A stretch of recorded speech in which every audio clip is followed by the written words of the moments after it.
शेरहबा के कही के सबर महालू से बकह घरे। शेरहबा के कही के सबर महालू से बकह घरे। एक हाथ तीर छुला ले आ एक हाथ तीर छुला ले बानी मुस्कुराले। आ एक हाथ तीर छुला ले बानी मुस्कुराले। चढ़ते नाव मिया चली अइलू से बका के घरबा। देखी तोहरा के माई जुटल गौआ पूरी सहरबा। शहर में बड़े सब माई हृदय दधियनमा हो।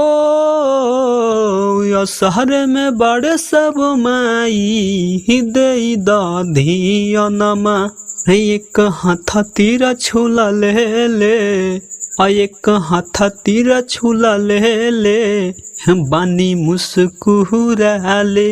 आ एक हाथ तीर छुला ले बानी मुस्कुराले। तुहारे कहिला हमाई बतिया हमर हुमानी। सबसे बकहा मिली रहुए पर चुनरी चढ़ावेनी। गावे लगी मंटू भजनिया सुने सगरी हो। गावे लगी मंटू भजनिया सुने सगरी। आ एक हाथ तीर छुला ले आ एक हाथ तीर छुला ले बानी मुस्कुराले। एक हाथ तीर छुला ले बानी मुस्कुराले।